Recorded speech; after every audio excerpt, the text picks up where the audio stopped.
بحث درصد خلوص گفته برای تهیه 2.8 لیتر گاز NO2 به زیرش بنویسم 2.8 لیتر گاز NO2 خب درصد استاندارد یعنی STP به چند گرم سنگ معدن مس چند گرم مس که درصد خلوص آن 95% است نیاز است. گرم نداده ولی ناخالصه. جالب شد نه؟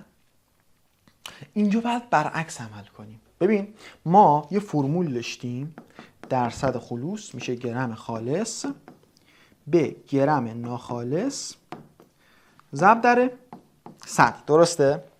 اینو که داشتیم. خوب گوش کن. سوال از من پرسیده چند گرم مس نیازه که 95% خالص باشه. بهت گفتم اگه کنار یک گرمی اومد و درصد خلوص مطرح کرد یعنی اون گرم چیه بچه ها؟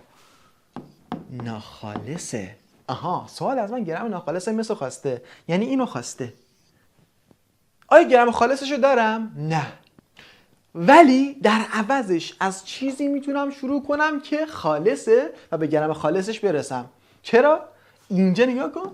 در مورد NO2 این صحبت رو که کرده گفته 2.8 لیتر NO2 در شرایط استاندارد. اصلا صحبتی از خلوص برای این نکرده. پس این خالصه و میتونم از این تو استوکیومتری استفاده کنم برسم به گرم خالص مس. یه بار دیگه از گرم خالص از لیتر خالص NO2 استفاده کنم برسم به گرم مس. چجوری؟ این مدلی. گوش کن.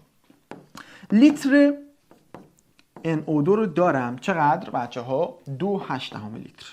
من لیترشو نمیخوام. حواست باشه برای اینکه از یه جایی به یه جای دیگه برسیم باید مول بزنیم، مول به مول بزنیم. پس لیترشو نمیخوام.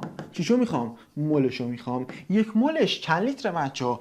22.14. چرا آقای طهجا؟ بر اساس STP یک مول از هر گازی 22.14 لیتر حجم دارد. مول NO2 رو به دست آوردم. حالا میام چیکار میکنم؟ یه مول به مول میزنم. یعنی مول NO2 رو میبرم. چیو میارم؟ مس رو میارم. دنبال مس هم دیگه. مول مس رو میارم. مول به مول میزنم بر اساس ضرایب استوکیومتریک 2 و 1 رو میذارم. مول CU رو نمیخوام. چیشو میخوام بچه‌ها؟ گرم CU رو میخوام. یک مول CU برابر چند گرم بچه‌ها؟ جرم مولیشو به ما داده 64 رو وارد میکنم. پس بچه‌ها از طریق این روش به گرم خالص مس میرسم. گرم خالص رو هر چی که شد اصلا عددش اینجا برام مهم نیست. هر چی x رو میارم جایگزین میکنم اینجا و گرم ناخالص بر اساس بازه به دست میاد. بر اساس درصد خلوص به دست میاد. درصد خلوصش 95 از طریق شروع با یک مقدار خالص. یه بار دیگه از طریق شروع با یک مقدار خالص و استوکیومتری رسیدم به مقدار خالص CU و نهایتا با جاگذاری در این فرمول به گرم ناخالصش رسیدم.